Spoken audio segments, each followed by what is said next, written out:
Welcome back to Hell to Pay. This is Elle. And this is Aamer. And Sippo is off reclaiming farmland from Afrikaner farmers, so he can't be here with us this week. But he's executing the new Trump foreign policy. So this week on a similarly uncontroversial topic, we're going to go into the history of something that is quite pertinent at the moment and a far bigger issue than we have one episode for. But Aamer, you've heard that expression that when a butterfly flaps its wings in the Amazon, it can change the weather half a world away? Yeah, I mean, it never made sense to me, but yeah. Well, what if I told you that a man getting bucked off a horse in Ireland in 1827 is kind of responsible for the genocide of Palestinians in Gaza that is happening as we speak? I would argue what part of responsibility, because I don't think that man is part of the IDF, but sure. For sure. Look, it is a bit of a long bow, but this is really the history of Christian Zionism, which is quite extraordinary and, has a lot of repercussions today. So strap yourself in. Okay, so kicking off, Christian Zionism didn't begin in Israel. It started in Britain, in Ireland, with a man called John Nelson Darby, who was a failed lawyer turned Anglican minister. He had a real passion for converting Catholics, but he resigned after a few years because he wouldn't swear allegiance to the English king. Shortly after that, he was kicked off his horse and into a barn door, and he severely injured his knee, but more importantly, his head. During his convalescence, Darby got really into the Old Testament book of Isaiah, which promises a Messiah who'll establish a kingdom for Israel and all of the world. In his kind of concussed state, I suppose we might call it, he cooked up what's now known as dispensationalism, which is a theology that divides Christian history into 7 periods of the Bible called dispensations. So it starts, with innocence in the Garden of Eden, and then there's human governance, and it goes all the way through to the final one, which is called a millennial kingdom, which is basically the book of Revelation, so end-time theologies. And it particularly focuses on a part of the book called Revelation 20, which is the bit that says that, there's going to be all these thrones and judges will come to life and they will rule with Christ for 1,000 years. Like the same judges alive? Like they don't die or whatever? Well, no, they come back to life. Right. So it's like... That's much more reasonable, yes. I mean, it's sort of the Cormac McCarthy novel, The Judge. Blood Meridian? Yeah, sorry, you're right, yeah. Judge Holden in Blood Meridian. Yeah. So it's that kind of figure, I guess, that's just kind of always around and is, wandering around or sitting around and ruling with Christ and, basically sorting out sinners and saints and all that stuff. So this idea was developed into the end times theology that most, certainly evangelical Christians and a lot of Christians around the world understand today, that Christ either returns and reigns for 1,000 years, which is known as premillennialism, or believers create a 1,000-year kingdom so that Christ can return and all the good stuff can happen, which is called postmillennialism. 1,000-year Reich. I wonder where we heard that from before. And then at some point, and I mean, look, I'm certainly not a theologist, and so I tend to skip over this stuff because it kind of both bores and terrifies me a bit. So this is a very quick going over of this end times theology. But at some point, depending on what you believe, there's different points where this could happen. There's what's known as the rapture, which is when the dead Christians are resurrected to be among living Christians, and then everyone goes up into the clouds and just hangs out with the Lord in the clouds and, I don't know, looks down, looks up, and then, eventually all the good stuff that's promised in the Bible will happen. And that is an innovation of John Nelson Darby, post-horse.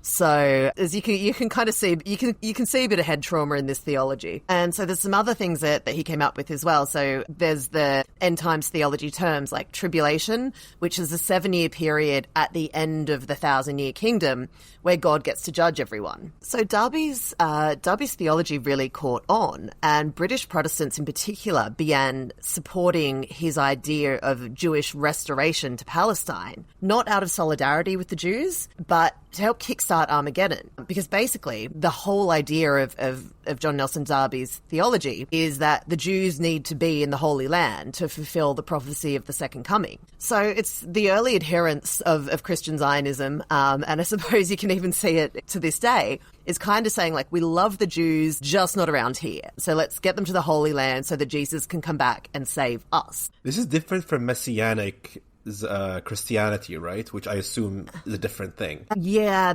there are certainly some strands, and that's where a lot of modern Christian Zionism is. So Messianic Judaism, which is kind of that's like the one, Messianic Judaism. Yeah. Sorry, yeah. It's kind of, syncretic. It used to be kind of called Jews for Jesus and all sorts of other things. It's really just a syncretic kind of charismatic Christianity that takes in a lot of kind of Jew worship, I would say, for want of a better phrase. And it largely tends to be driven by Christians or Jewish converts to Christianity. And one of the things, I've actually done some work on it, and there's a piece in my first book on it, that often it is quite a deceptive movement. And there's been quite a few dudes in Israel who have said that they're rabbis and stuff, and they're actually undercover Christian agents from Messianic from Messianic Judaism, who are there actually still trying to convert the Jews.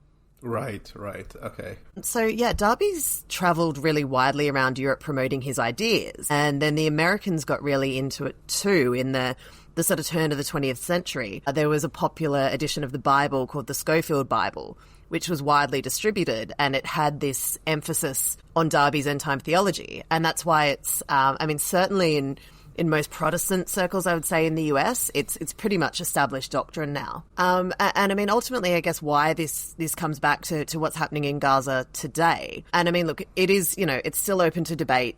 I think, a lot of these ideas about a Jewish homeland probably might well have happened organically. But there is certainly, you can see a timeline of ideas from Christian restorationism to Jewish Zionism, Jewish immigration to Ottoman Palestine, Theodor Herzl and co. founding the World Zionist Organization, Palestinian Mandate, formation of the State of Israel, and then Christian Zionism, which is really where a lot of the international support, particularly from the United States, that was the historic, I suppose, wellspring that has really pushed a lot of the political support in the United States for the State of Israel today. And it's just kind of carte blanche. It's carte blanche to just commit, some of the worst atrocities that we've seen in at least very much our lifetimes and probably a lot of the last couple of centuries. And since then, Christian Zionism, it's really become like a travelling Wilburys of a lot of the worst people in global evangelical circles. And it really shows how baked into modern evangelicism Christian Zionism is, both historically, spiritually, and politically. So how it went from this guy getting kicked off a horse and giving himself a brain injury in the 1830s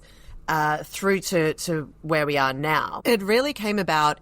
You might recall that a lot of Christians weren't wild about the Jews until fairly recently. And the idea that's always pumped around in America and much of the West now as well, the Judeo-Christian shared heritage, seems to have first emerged with Franklin D. Roosevelt when he was coming up with concepts to sort of get Americans on board with going into World War II. And then with the establishment of Israel in 1948 was a really seismic moment for American evangelicals because it was the fulfillment of a well-understood prophecy. The modern nation of Israel had to be created and it had to prosper in order for Jesus to return. This prophetic worldview explicitly meant taking over Palestinian territories. So, destroying the Dome of the Rock where the Al-Aqsa Mosque sits today, would allow Jews to rebuild the Temple Mount, in which the Antichrist has to enter and proclaim himself God. And that's where the biblical prophecy kicks into action. But it wasn't only end times prophecy that was at play. Many Christians were fairly rightly haunted by the Holocaust, had wondered, as particularly in the United States, if they should have done more, if they should have done more earlier. And some even believed that God had brought about the slaughter of 6 million Jews in order to justify the establishment of a modern Israeli state. Sure, just make it in Iowa or Idaho or one of those empty states. Yeah, it's like Mormonism. Yeah. It's another episode entirely, but they were looking at Madagascar and Tasmania for a while, weren't they? Yeah. Well, Madagascar was the Nazis' plan, no? That's right. Yeah, I think Uganda was what the Zionists were looking at. Yeah, there was a brief flirtation with Tasmania off Australia as well, I recall. Yeah, that would be hilarious to watch. Send a desert people to like one of the coldest, most remote parts of the planet. Well, also, like, I wonder what sort of slurs the Australians will come up with for the Semitic people. I might move on from there. There was also just a pretty, significant amount of guilt felt by a lot of Christians around the world. The Nazis had steeped so much of their ideology and imagery in Christianity. And, and then it obviously carried out the Holocaust. A lot of Christians were thinking it was really time to make good on ancient promises to the Jewish people. So basically there's a lot of end time stuff afoot, but there's also the more straightforward idea that God would bless those who bless Israel on an individual level and a national level. And ultimately, that's what a lot of Christians would say that they are called to do. But at the same time, if you're thinking about kind of 1950s United States, it wasn't, exactly a bastion of anti-Semitism. Most people were still pretty anti-Semitic. I'm not sure when the actual laws came in place, that you couldn't discriminate. I remember once hearing the playwright Arthur Miller saying, when he was a young man looking for work, that ads would just have like no blacks, no Jews in the newspaper for like a removalist or something like that. And if you look at so much of the McCarthyism and stuff that went on in the United States in the 1950s, there was a lot of fairly unconcealed anti-Semitism that went on in there. Oh yeah, wasn't the whole Julius and Ethel Rosenberg case that brought out a lot of anti-Semitic hysteria because, funnily enough, Americans readily adopted the Nazi perspective of Judeo-Bolshevism.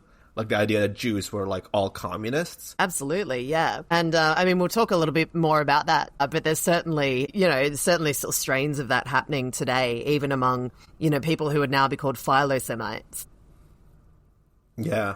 But 1956 was a watershed moment in the changing evangelical attitudes towards Israel. A dude called G. Douglas Young founded the American Institute of Holy Land Studies, which is now known as Jerusalem University College. And in order to accommodate his new Jewish friends, who pretty explicitly understood that this Christian conception of the end times that's come from John Nelson Darby wasn't going to be great for them, he came up with the idea of a second rapture. So exactly halfway through the 7 years of tribulation, a second rapture could occur, and it would let the Jews escape what's coming, which was then called the Great Tribulation, which is when the really, really bad stuff happens and, basically all the non-believers get smited. Mm.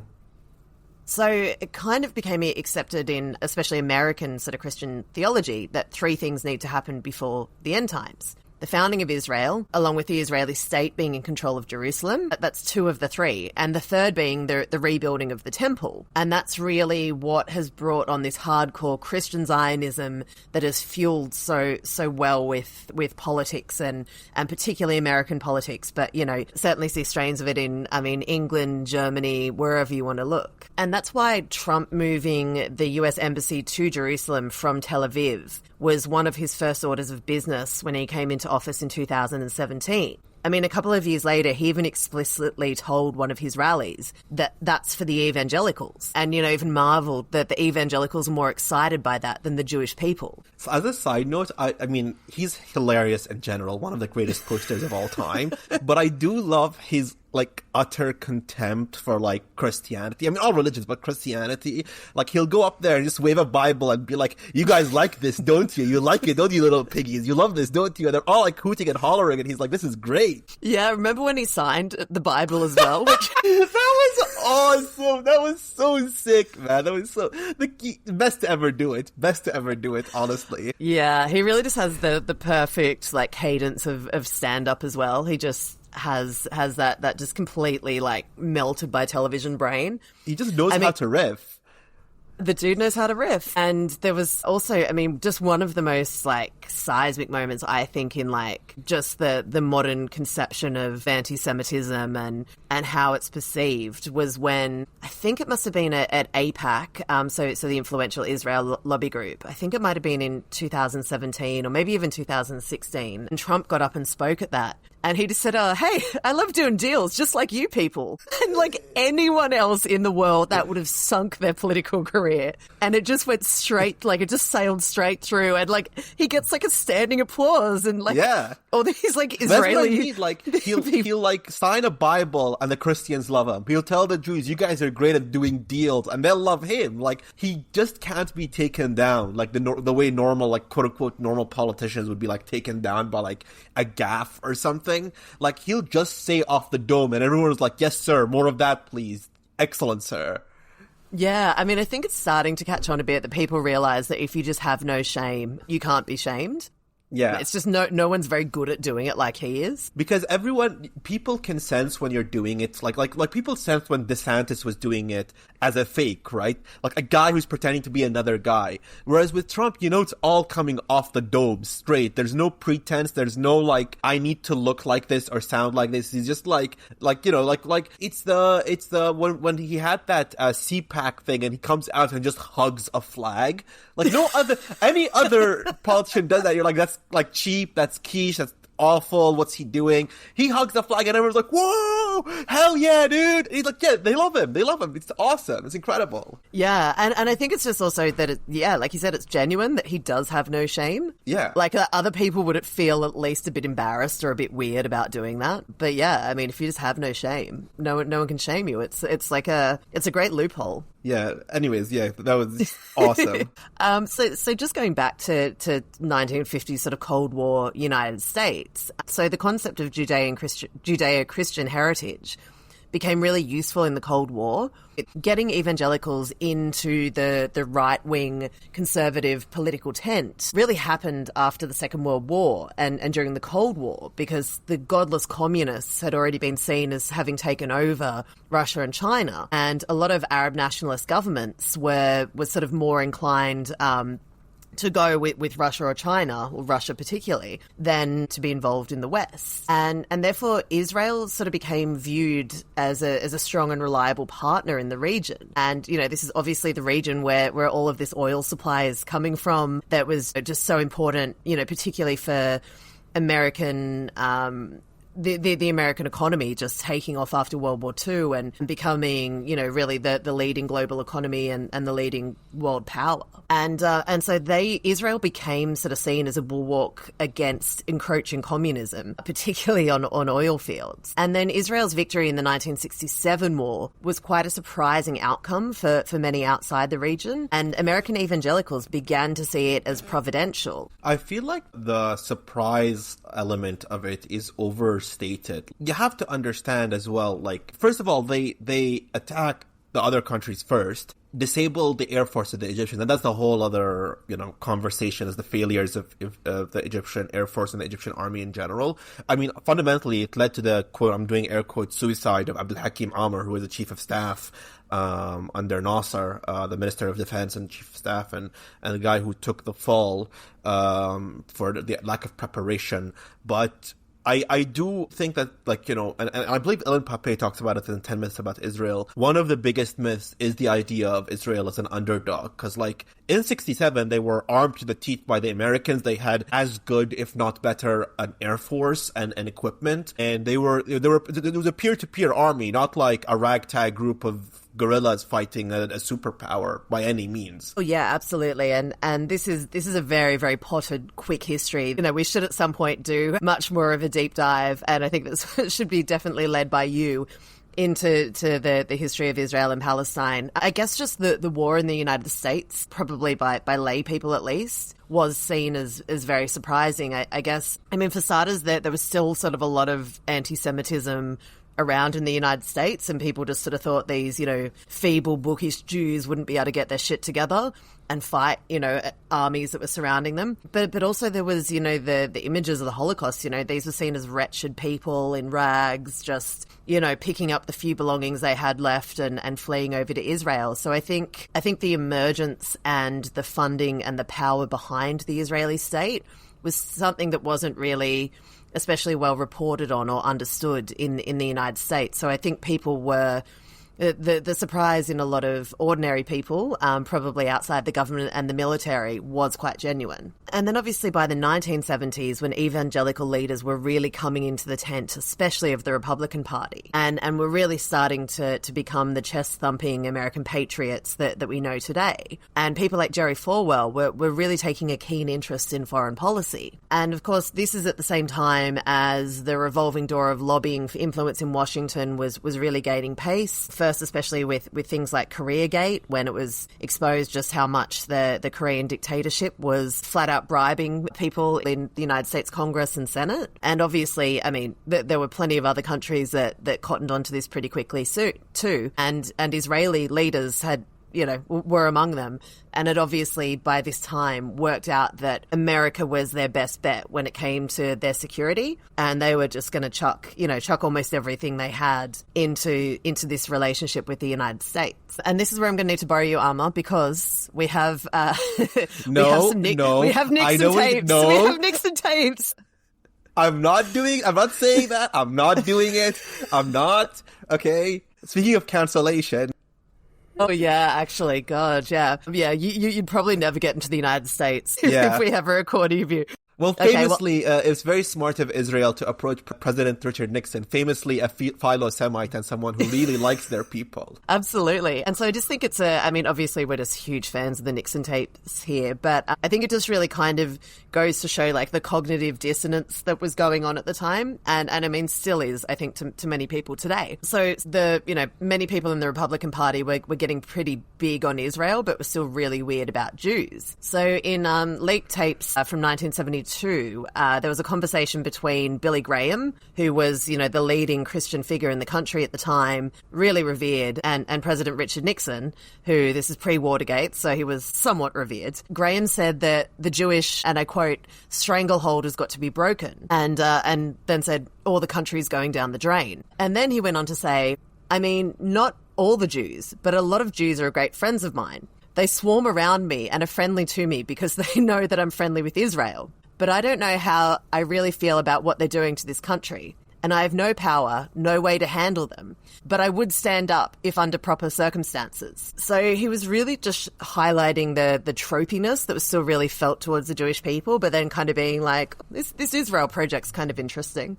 I think for a certain type of American as well, at least even today, Israel is a great way of becoming an American nationalist without being an American nationalist. By which I mean, like, it might be considered too gauche or too, like, you look like a moron if you actually were an American nationalist, although now, I mean, like, now it's fine. So Israel is like the proxy for America in that, you know what I mean? Yeah, for sure. It's just kind of gone hand in hand with globalization that a lot of these ideas, just wind up spreading around the world as well. I mean, you see that there's a real critique in Britain at the moment that everyone is just arguing about shit that's going on in America, and there isn't really a British politics a lot of the time anymore. And I think that, these sorts of things are starting to merge in these real transnational ideas that cross, spread across borders where people sort of getting into a much wider global movement than merely a national movement, even though at the same time, obviously, Israel and the United States are heavily nationalistic countries.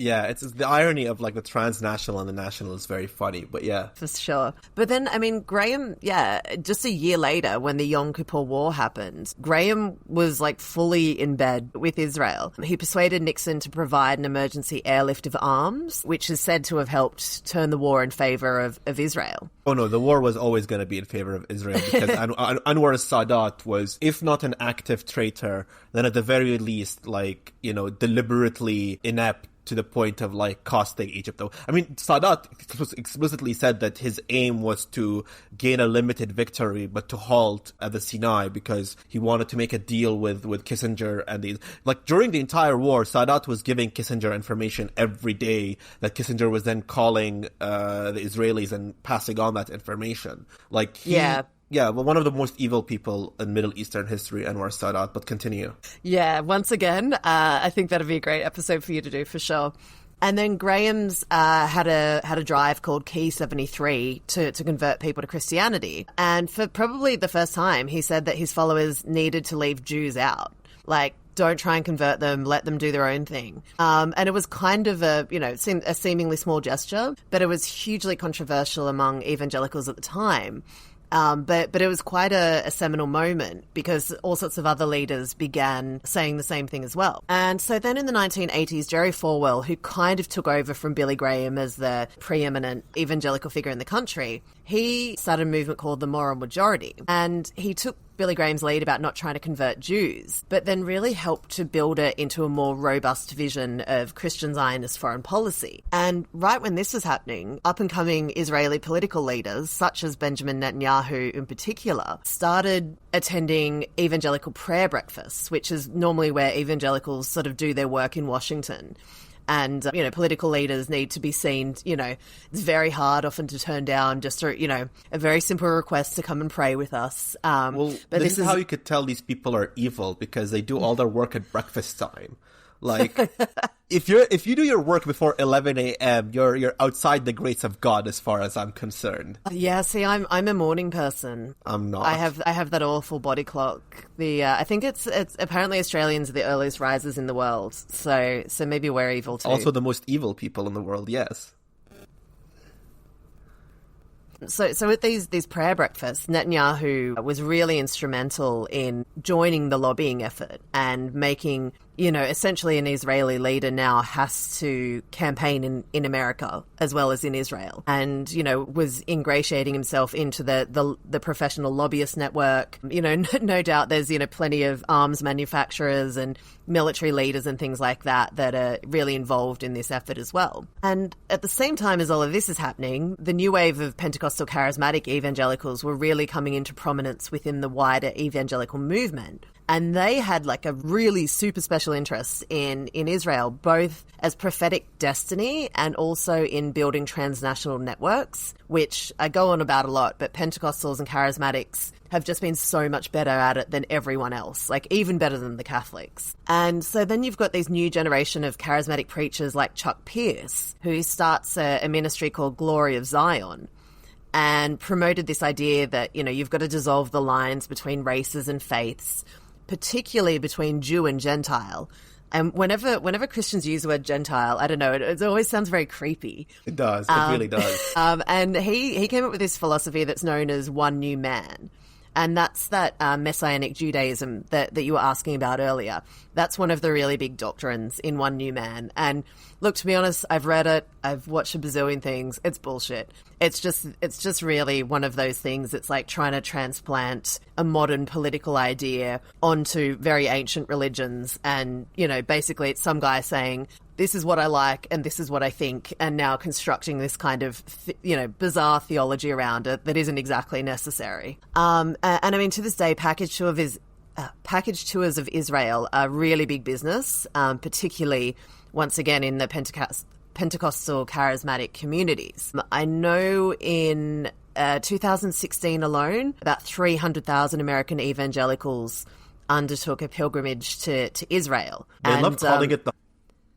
They do. And I was in Israel and Palestine in late 2019 researching some of this for my book. And there was also a lot of Koreans, a lot of like West African Nigerians and stuff like that. But you almost can't move for the presence of like foreign Christians in Israel, certainly in particular places.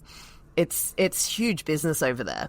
And then, so in the year 2000, there was a really popular series of books called the Left Behind novels, which have also subsequently been made into films. And they took a lot of the, sort of John Nelson Darby's end times theology and put it into sort of Christian popular culture. And so they got really, really into the prophetic role of Israel in an apocalyptic end of days, which is, I mean, kind of the shorthand way of explaining it is like it's Hunger Games for evangelicals. So obviously, Israel is like becoming really, really big in the Christian and conservative political and spiritual communities in the United States. And then a certain thing happened in September 2001. It just gave added urgency to the cause between Christian Zionists and Israel. Obviously, there's, all of the prophetic implications. but it also became much more of a political and military project, right? Israel's got all of these walls and borders and this highly mobilized security state, this highly intrusive surveillance state, and, guess, their enemies were Arabs and Muslims. And suddenly a lot of Americans decided, well, hey, we could learn a bit from these guys. Well, considering the funny thing is that Israel beat Arabs when they were more secular, but its actual record of fighting actual explicitly political Muslim forces has been a lot spottier than that. Whether it's Hamas or Hezbollah, they're not, they knew about fighting Muslims. I'm not sure they know about winning against Muslims. That might be an interesting demarcation, whether it's when they're kind of explicitly Arab nationalist states versus, sort of true believer organizations, I suppose. Yeah. And so then in 2006, there's a Texas preacher called John Hagee.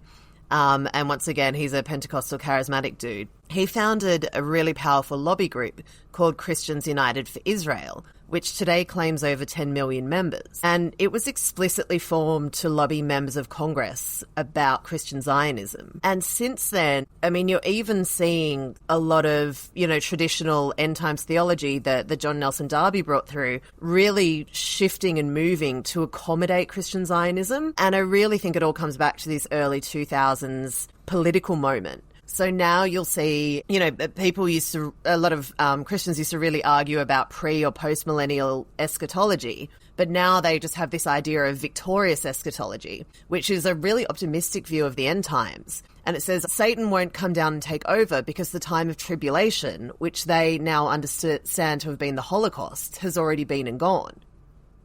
And so it really is it's a new way, I think, of trying to say to, I think it's a way of trying to comfort Jews and Israelis and just say, oh, you guys don't actually have to go to the Holy Land to get smited now.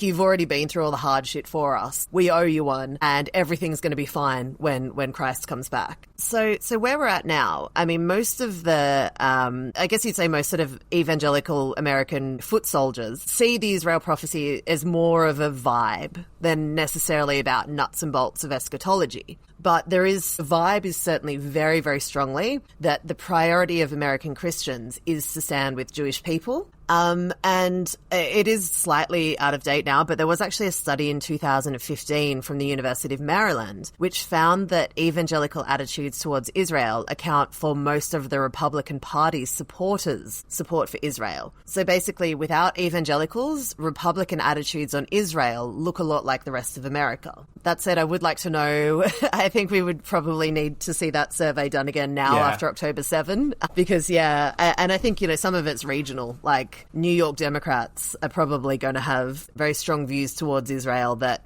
maybe a Texas Republican mightn't. Well, there's also the whole the geographic for sure, but also the age gap is the biggest one I've found. I think the most instructive difference has been age. So younger generations being much more hostile to Israel than older generations as a rule. Yeah, and I think just the baby boomer generation that that grew up post World War II is just much more sympathetic to a state of Israel for historical reasons as much as anything. And they're the kind of leaders who were in charge, in the early 2000s when a lot of these big changes were taking place. And it would be very interesting to see how that's going to change and develop because, you're right, younger people are much less sympathetic to the state of Israel and certainly much less sympathetic to giving it carte blanche to genocide the Palestinians. But obviously since October 7, a lot of those positions are being recalibrated. So I think it's something, it would be interesting to see if there's, see when new research comes out how that looks. Yeah. But one really important thing I think to try and square all of this stuff about Christian Zionism is the demarcation that they've sort of afforded themselves between Jews and Israelis. So, someone like Billy Graham, John Hagee, they can say really grotesquely anti-Semitic things and be overt supporters of Israel. And my kind of theory on that is that they basically say that good Jews live in Israel and they take up arms to fulfill this ancient prophecy for both Jews and Christians. Whereas bad Jews are decadent Westerners preaching socialism at universities. Well, to be fair, I mean, as grotesque as they are, like, their image is also laundered by Jewish Zionists who will, like, rush up to defend Billy Graham or John Hagee or anyone. Like the fucking ADL, right? Like, classic sort of, anytime someone says something anti-Semitic but pro-Zionist, they'll come and be like, either they're like, oh, they don't know enough and it's just ignorance, or they're just like, no, they love Israel, it's fine, they're not anti-Semitic because they love Israel. Whereas, like, if someone says anti-Zionist, then, like, the fucking knives come out, obviously. So, like, don't, as much as, and we can get into this later as well, but, like, as influential as Christian Zionism is, it also wouldn't be where it is without the full-throated support of Zionist Jewish people. Absolutely. And that's a really good point. I'm certainly just coming at it from the Christian point of view, I suppose, to show, I guess, how the West, and particularly the United States, has really fortified the abuses of the Israeli state.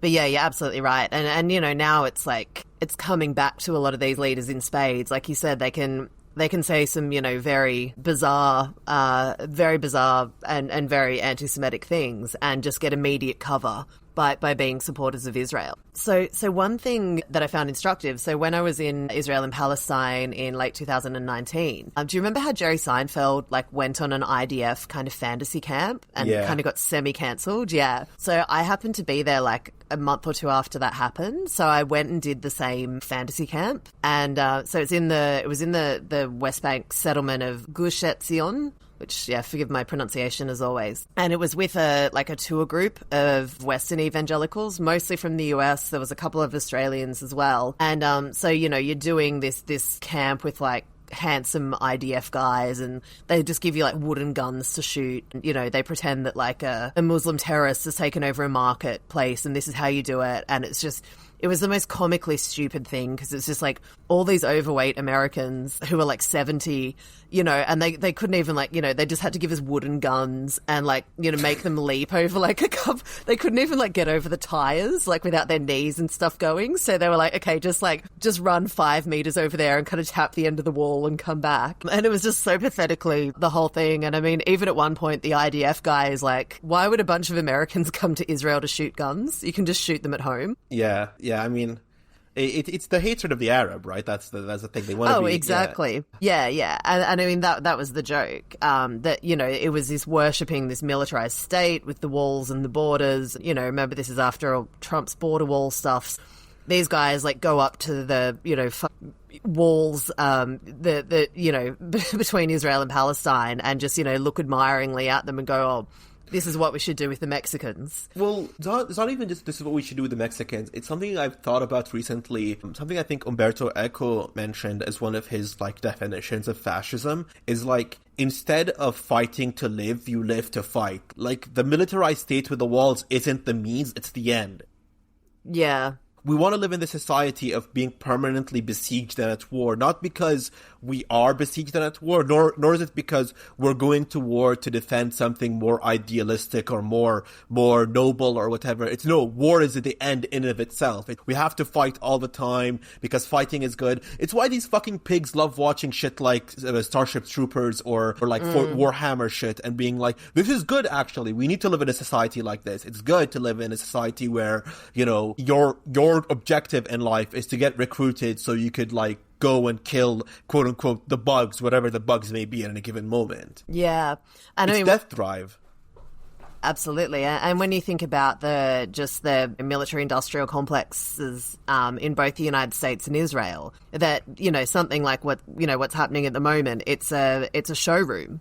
For Israeli military and weapons technology, they're showing off to the world, look at what we can do with drones or whatever. So you're right, that the fighting is in a lot of ways the ends. Yeah. But the one thing that I found really instructive was, just trying to understand, how a lot of people who might have been, who were probably anti-Semites in, like, the 1970s are now such philo-Semites. And I was speaking to the leader of this tour group, who's actually from sort of nearby where I am in Louisiana. And he's kind of forged his own kind of syncretic religion from his, like, very deep South Christianity with his, like, just complete philo-Semitism and obsession with Israel. And so he said, and I quote, like, to our group, he said, "Every Jew is a miracle, and miracles are happening all over the state of Israel." And I just thought it was so, like, yeah, people who would have been anti-Semites, you know, a couple of decades ago are now just such philo-Semites, and they're, instead of, like, dehumanizing Jews, they're superhumanizing them,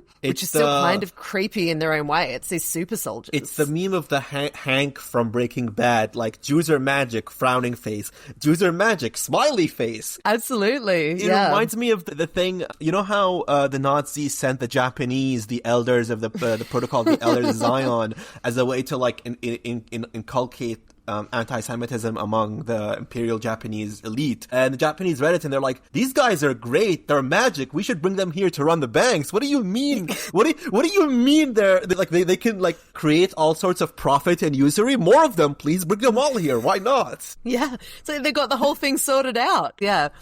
And yeah, it's very much like that. And this kind of, the thing I really noticed, because I mean, just all over Israel, and this is, you know, before this particular war was going on, you know, you see like constant mobilization, you see all the spotty faced 18-year-old IDF kids doing their service, you know, walking home on Friday for Shabbat or whatever. And you just sort of see this really approving look that all of these, you know, Christian tourists are giving this insanely militarized state. And, yeah, that, you know, I think that there are a lot of people in the world that would just say, yeah, like, we should have this where I live, just not me. Well, there's two types, right? There's the not me type, but then there's the classic, like, I could do this if I didn't injure my arm in high school football. It's a class, you know what I mean? Like if I didn't injure myself in the classic high school football game, I would be a major general right now, and I'd be leading the crusade against the Mexicans and the Muslims. Like these Absolutely. people, you are the same people who, like, watch the classic movie Taken and visualize themselves as Liam Neeson, even though their daughters haven't talked to them in like 10 years. Their family doesn't like them at Thanksgiving. They're like 300 pounds. They can barely go down the street. But they imagine that if they're like, you know, if a Muslim put hands on my daughter, I will use tactical, you know, kinetic force to disable the terrorist target and so forth and so on. Yeah, if surrounded by 12 Albanians with machine guns and I have a simple handgun, I'm still going to be able to, like, do the arm breaker on them one by one and have no one shoot me. Yeah, you know, I'm obsessed with the Taken franchise. I think it is the best film franchise of all time. We need to do an episode on that, honestly. One of the greatest shows of all time. Like, it captures a very specific moment in the global war on terror, which is, like, listing all of America's enemies one after the other in a way that is, like, empowering to a certain American divorcee. Exactly. So it's like, the divorcee is the hero, and all of these, like, the effeminate French pedophile, the Qatari fat pedophile, all of these are enemies of the American Reich, and they're gonna take your daughter if you will not defend American Christendom. Yeah, and it's, the shady Albanians. I love that particularly kind of European, like, yes. You know how, like, in, like, Transformers or whatever now, how they'll always have, like, a bit where President Xi, you know, like, comes on the screen and congratulates them or whatever to appeal to the Chinese audience. Yeah. I really feel like making the Albanians the bad guys was like we got to get this to sell in Europe as well. Yes, and I think it's also, like, it shows, like, the sort of last hurrah of the legacy of the Cold War on film, which is that you have to have Eastern European enemies, right? But this movie was like true. 2007 or 2008, so it's like this last hurrah, right? Like it's obviously, like, you won. There's no Soviet Union. You lost. Like, there's no communism in Eastern Europe, but you still had to insert this as, like, a sop to, like, your target audience, which is dads who grew up during the Cold War, who still want to murder a Russian, who still, like, in their heads they want to do Red Dawn to Russians. I guess the other, like, metaphor that I've used as well is like a kind of like end times video game where you get, like, where you select Israeli Jews as your, like, super shooters. Yes. And I mean, now it's so bizarre, like, so many American Christian groups are taking on, like, all of these Jewish practices. Like, before the January 6th, when they did, like, the sort of meetings and the prayer rallies of all the evangelicals, a lot of whom were people who wound up storming the Capitol afterwards. They were blowing shofars outside the Capitol. That is so funny. I know, and they actually did in the coup in Bolivia in, I think it was late, was it 2018 or 2019? The evangelical groups that were behind it went around the city first, like, blowing out of their cars, blowing shofars. To kind of, like, rally people. I just kind of find it all very creepy and kind of totemic. I mean, because ultimately there's still, you know, there's still a lot of Christians who basically kind of say, like, oh, the Jews are great custodians of the land that's going to fulfill our prophecy, the one that benefits us. Yeah. Well, I mean, it still sort of ultimately sees, like, Jewish people as instruments for the end times. Well, the irony is, like, it's a double-edged sword, right? Like, you have the Christian Zionists who obviously, like, they're like the Jews. They're just there as middle managers for the land until whatever. But then the flip side of that is, like, the classic Jewish nationalists who believe the Goyim were created to be slaves to the chosen people, right? So, like, on both sides, they sort of hate each other, but, like, find each other useful.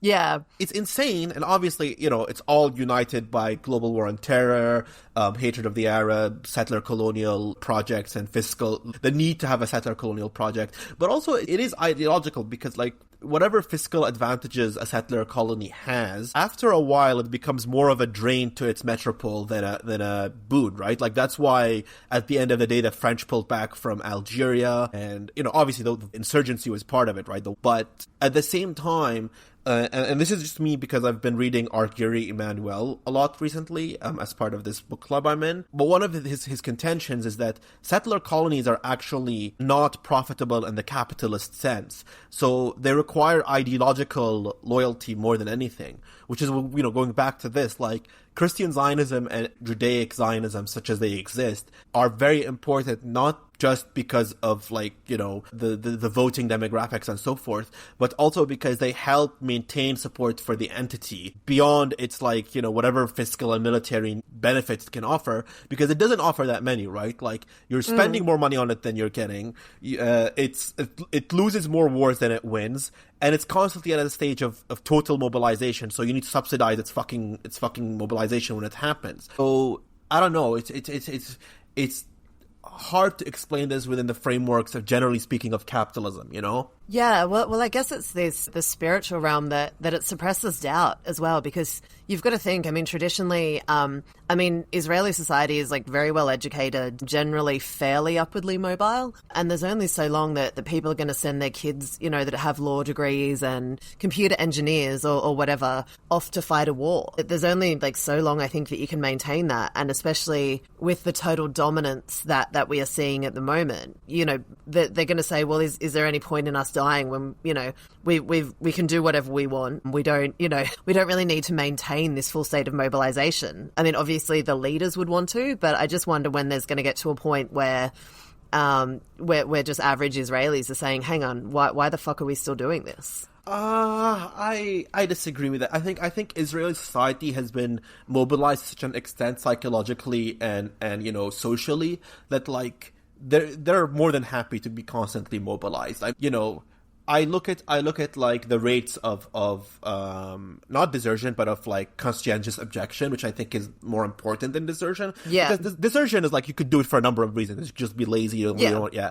But, like, if you're a conscientious objector in Israel, get thrown in jail, right? Like, that's how it works if you're objecting to conscription. And, like, so far, like, maybe in the tens, like, not even, it hasn't broken 3 figures, which, like, shows you a society that, like, even at the height of first of all, the Confederacy, right? Every state bar South Carolina sent units to the Union to fight against the Confederacy. Like whatever else the Confederacy is, there were people within the Confederacy, except for South Carolina, which is hilarious, that sent volunteers to the Union Army. You look at the Germans, right? Like, they had to send Erich Thalmann to fucking concentration camp first because the German communists were, like, out in the streets fighting up until the very last. I don't see any Israeli doing actual resistance. Yes, you have, like, the protests, but the protests, like, maybe 2 dozen, 3 dozen people.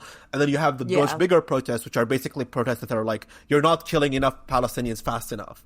Like, which is always the funny part of that is, like, the much bigger protests are like, we want faster killing. Stop it, Netanyahu. Get Smotrich in charge.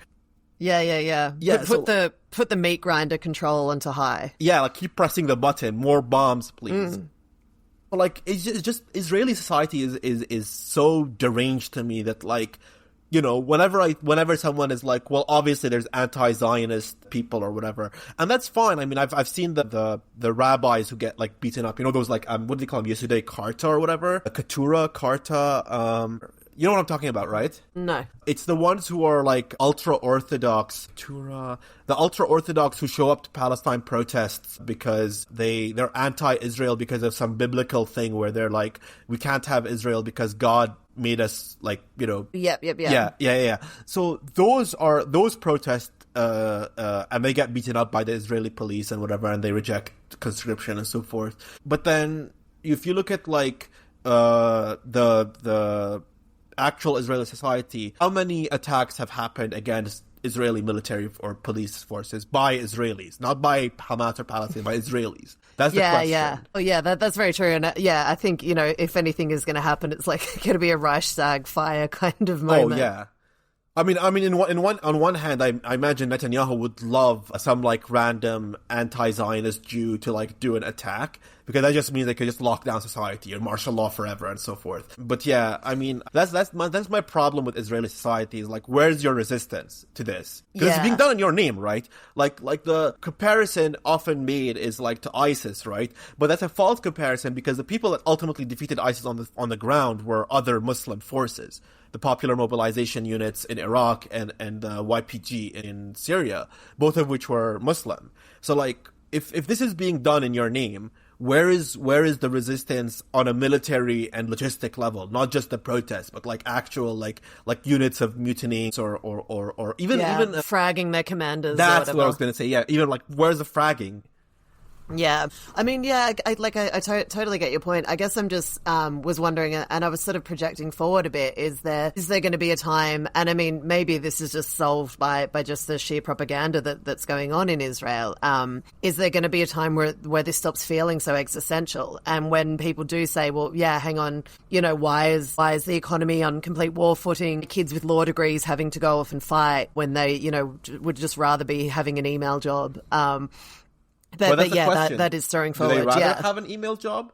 Because they seem to like this. That's true. Yeah, that is true. That is true. But so that is kind of the history of Christian Zionism, as I mentioned. It's not a complete history, and certainly not of Judaic, how would you say it, Jewish Zionism, and certainly not responsible for everything in Israel today. But I guess it's just the perspective of how this became, I mean, kind of such a shibboleth, I suppose, in a lot of Western countries that you have to be in lockstep with Israel. And I think that just it's really important to understand how much of it is really spiritual and has really come from the United States kind of control of the post-war Western order. Yeah. Cool. Well, thank you everyone for listening to another episode of Hell to Pay, and we'll see you next week. Yeah, thanks everyone. See you next week.